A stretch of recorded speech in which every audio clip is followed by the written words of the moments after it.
John Logan, Tony nominee for Red on Broadway, and double Oscar nominee for The Aviator, Best Picture nominee, and of course Gladiator, Best Picture winning. You were robbed that year, but we're going to get back to that in a second. First of all, why come back to Broadway after all this Hollywood success? Well, it's my roots are as a playwright. I mean, I grew up in New Jersey, and my youth was spent going back and forth on the train to the half-price ticket booth, watching Broadway shows from the time I was 12. So it's always been a dream of mine. I think any American dramatist, whether you write for plays, movies, or TV, you have Eugene O'Neill in your head, you have Arthur Miller in your head, and it's something you just sort of want to try. So I came up with the idea for this play, and I said, you know what? There's a writer's strike on. Why not write a play? But Mark Rothko, the central figure of this play, is not heroic. He is an SOB. This is somebody that is hard for you as a playwright to make me as an audience member cheer for, right? Yeah, I'm never concerned about making an audience cheer for a character. I don't think my job is to justify a character. It's just to present them and explain them honestly and let them live to serve the play. And frankly, I'm attracted to dark, interesting, thorny characters. I mean, in my film work, whether it's Sweeney Todd or Howard Hughes, I'm not drawn to sweetness and light and domestic tranquility. Rothko comes across in this play, because we have to explain it's later in life. It's once he discovers that signature style of the vibrating rectangles. It's also he becomes very embittered with his own success and a little grandiose. This is a guy, everything he does is equated to something. He's quoting Jung and he's quoting Shakespeare, and that's the conflict that I have watching this. I feel sorry for this man because he keeps grasping for these grand themes, and I see vibrating rectangles on a screen. Right. Right. Okay. He was an aspirational artist. He always aspired to be more than who he was, and to try to capture something truly ineffable on canvas, which is of course an impossibility. And for him, it was tragedy. The thing that motivated him was the interplay of light and dark and light and death. And at the end of the day, he once said he knew when a painting was done when there was tragedy in every brushstroke.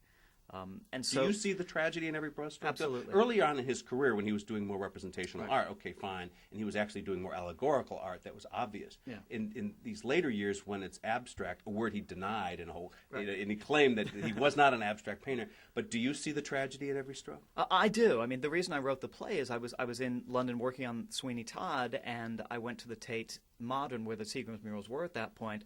And I'd never seen paintings like that in my life. These huge, dark, brooding, oppressive, grandiose, magnificent paintings just surrounded you, and they made me incredibly melancholy. There was something about them I found like looking into the heart of darkness, for me personally. And there's a tragedy, of course, and that is you didn't see all of them there.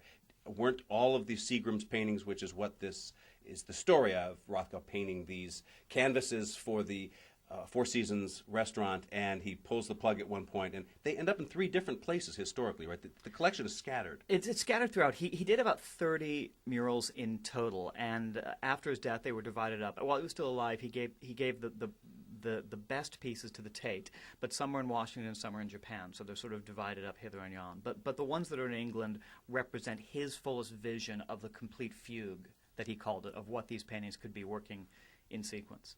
Now, you're nominated for a Tony, including, Best Play. This is great. Some pundits, by the way, think you can actually win this, so you're really in this. And you, of course, had your Oscar run. What's the difference in these 2 show business awards on different coasts and different media for you?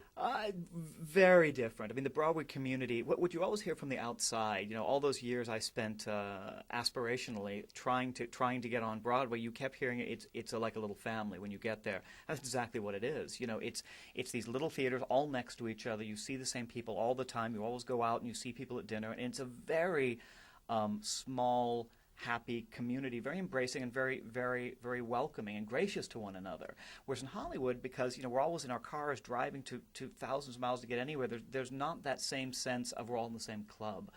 But in theater, it is so hard to get a play on. No one makes any money. It is in the trenches.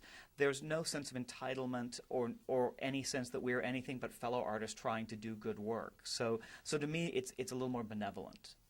Last question. You had to go to London to get this play staged, so you could bring it to the United States. That says a lot about the state of American theater. Actually, doesn't that actually wasn't the case. Okay. The reason it was in London is because when I started working on the play and was spending a lot of time in London, I fell in love with the Donmar Warehouse, with the physical dimensions of that theater, which is 240-seat box essentially, which sort of replicated the size and spatial dimensions of Rothko's studio on the Bowery and the room in the Tate Modern where the Seagram's murals were. So I just imagined it in that space.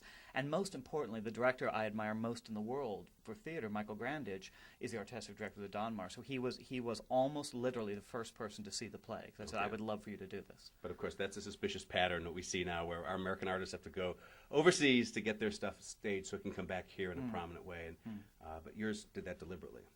I think so, yeah. Okay. Well, congratulations. Thank you, John. Thank you.